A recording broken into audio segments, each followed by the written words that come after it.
आजकल हर किसी का अपना एक लक्ष्य होता है कि उसे जीवन में क्या करना है और क्या बनना है। लेकिन जैसा आप बनना चाहते हैं वैसा नहीं बन पाते हैं।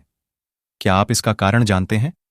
जीवन में हर व्यक्ति सफल बनना चाहता है, लेकिन सफल बनने के लिए आपको अच्छे विचारों को अपनाने की जरूरत है। गौतम बुद्ध के उपदेशों से आपके जीवन में सकारात्मक बदलाव आते हैं और इससे आपका जीवन बदल जाता है। यही कारण है कि बुद्ध के विचारों को सुखी जीवन का सूत्र कहा जाता है। सफल बनने के लिए हर व्यक्ति का अपना एक लक्ष्य पहले से ही निर्धारित होता है और वह उसी के अनुरूप काम करता है। लेकिन कई बार ऐसा होता है कि आप जो बनना चाहते हैं वैसा नहीं बन पाते हैं। कुछ लोग इसे लेकर यह मान लेते हैं कि शायद उनकी किस्मत में ही यही लिखा होगा, तो वहीं कुछ लोग अपनी किस्मत को खराब कहने लगते हैं और कुछ लोग यह मानकर संतुष्ट हो जाते हैं कि शायद वह इसे डिजर्व ही नहीं करते थे।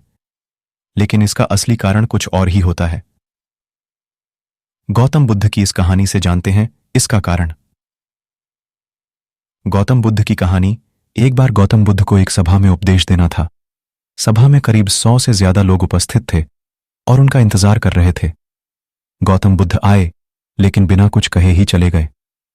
बुद्ध का ऐसा व्यवहार देख सभी हैरान रह गए, लेकिन किसी ने उनसे कुछ कहा नहीं। अगले दिन फिर से सभा का आयोजन हुआ, लेकिन आज सभा में उपस्थित लोगों की संख्या घटकर 80 हो गई। आज भी बुद्ध ने ऐसा ही किया। वे सभा में आए, लेकिन बिना कुछ बोले चले गए।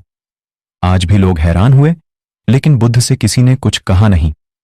अगले दिन फिर से सभा का आयोजन हुआ और लोगों की संख्या घटकर 50 हो गई। बुद्ध फिर से सभा में आए और बिना कुछ बोले ही चले गए। आज भी बुद्ध से किसी ने कोई प्रश्न नहीं किया। अगले दिन फिर से सभा का आयोजन हुआ और इस बार लोगों की संख्या केवल 30 थी। आज भी बुद्ध बिना कुछ बोले मुस्कुराकर चले गए।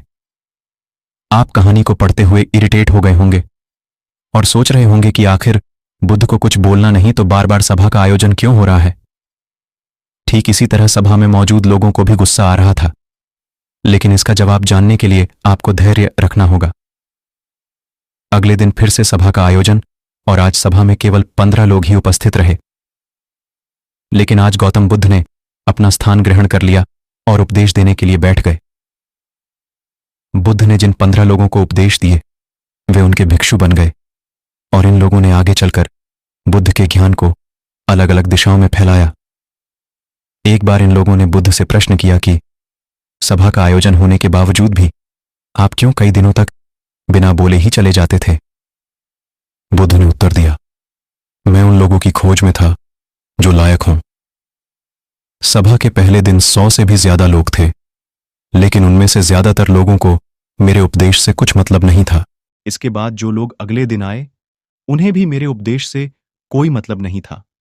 वो तो केवल इसलिए आए थे क्योंकि वो देखना चाहते थे कि आखिर सभा में होता क्या है। लेकिन मुझे ऐसे लोगों की तलाश थी जो मेरे ज्ञान को जन जन तक पहुंचाए। मैं कई दिनों तक इसलिए बिना बोले चला गया क्योंकि मैं यह देखना चाहता था कि आखिर वो कौन लोग हैं तो सच में मेरे उपदेश को सुनना चाहते हैं और जिन्हें वास्तव में ज्ञान पाने की प्यास थी, ऐसे लोग ही रोज आए।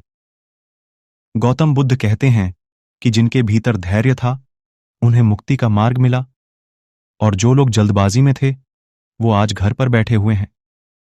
बुद्ध कहते हैं कि जिन लोगों में धैर्य का गुण होता है वे जीवन में कुछ भी पा सकते हैं, फिर चाहे आपका लक्ष्य कुछ भी हो। बिना धैर्य के कोई भी सफलता के लक्ष्य तक नहीं पहुंच सकता। धैर्य को कैसे बढ़ाएं? आज भागदौड़ भरी जिंदगी में लोगों में धैर्य नहीं है। सभी में जल्दबाजी और शीघ्र अतिशीघ्र किसी कार्य को करने की होड़ मची है। लेकिन गौतम बुद्ध बताते हैं कि अपने भीतर धैर्य को कैसे बढ़ाएं।